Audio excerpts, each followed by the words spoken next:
आपको केवल एक स्वस्थ शरीर चाहिए अथवा प्रचुर मात्रा में प्राण ऊर्जा चाहिए या केवल स्वस्थ शांत चित्त चाहिए।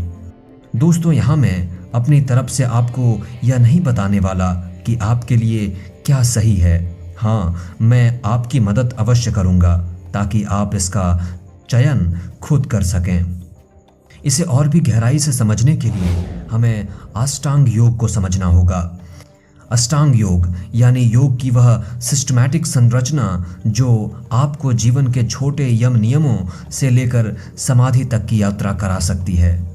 दोस्तों, आसन, प्राणायाम और ध्यान भी उसी मार्ग के प्रमुख अंग हैं। योग के कुल 8 अंग हैं जिसके द्वारा ही हम हर प्रकार के क्लेशों से आगे बढ़कर मुक्ति की ओर कदम बढ़ा सकते हैं। योग के ये 8 अंग हैं: यम, नियम, आसन, प्राणायाम, प्रत्याहार, धारणा, ध्यान, समाधि। दोस्तों, यह सभी अलग अलग सीढ़ियां हैं, अंग हैं जिसके द्वारा योग फलीभूत होता है। जैसे हम किसी स्कूल में जाते हैं तो हम डायरेक्टली क्लास 10th में नहीं पहुंच जाते। हमें स्टेप बाय स्टेप हर कक्षा को पढ़ते हुए जाना होता है। ठीक उसी प्रकार महर्षि पतंजलि के इन 8 कक्षाओं या विधियों को पार करते हुए इंसान हर दुख, हर क्लेश, फिर चाहे वह मानसिक हो या शारीरिक, उससे मुक्त हो सकता है। अब यहाँ पर बात आती है कि आपकी ज़रूरत क्या है। उदाहरण के लिए, अगर आपको कक्षा 1 का ज्ञान है तो आप कक्षा 2 में पढ़ना चाहेंगे। अगर आपने कक्षा 5 तक की जानकारी ले ली है तो निश्चित ही आप 6वीं कक्षा की पढ़ाई करना चाहेंगे। ऐसा ही योग के बारे में भी कहा जा सकता है।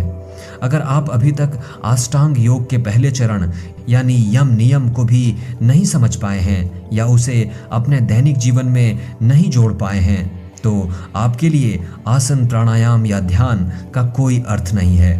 आप चाहे उसमें कितनी भी मेहनत करें, आप असफल ही होंगे। मैंने बहुत सारे ऐसे लोगों को देखा है जो सालों साल ध्यान कर रहे हैं लेकिन उन्हें कोई फायदा नहीं हो रहा। उनकी मानसिक स्थिति जस की तस बनी हुई है और अब उनका मानना है कि ध्यान से कुछ नहीं होता। लेकिन दोस्तों, यह बात सत्य नहीं है। ध्यान काफी ऊंचे स्तर की बात है। ध्यान करने से पहले आपको यम, नियम तथा आहार इत्यादि को शुद्ध करके अंतःकरण को शुद्ध करना होगा और किसी एक आसन में बैठने का निरंतर अभ्यास करना होगा। तभी ध्यान में आप लंबे समय तक बैठ पाएंगे और इसका फल भी आपको जल्दी मिलेगा। इसलिए दोस्तों, आपको एक एक करके ऊपर जाना होगा। आपको हर सीढ़ी को पार करना होगा।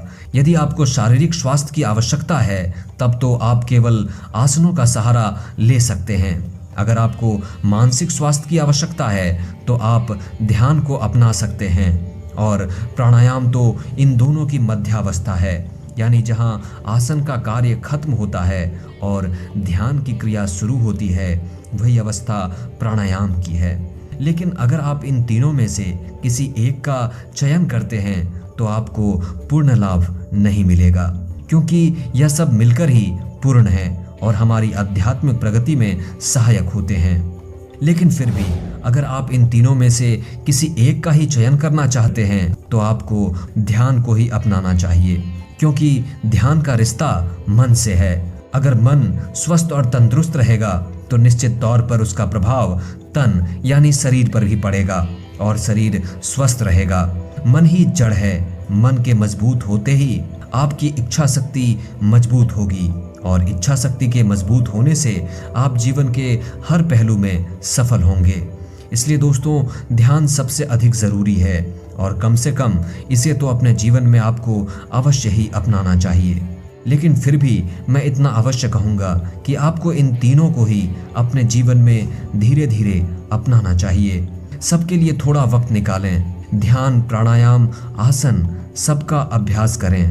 प्रगति का यही उत्तम मार्ग है। आप सुबह के समय आसन व प्राणायाम कर सकते हैं। शाम या रात में ध्यान करें। सूर्योदय से पूर्व की बेला भी ध्यान के लिए सर्वोत्तम है। इस प्रकार आप तीनों ही क्रियाओं के लिए समय निकाल सकते हैं। उम्मीद है दोस्तों, आपको यह वीडियो पसंद आई होगी।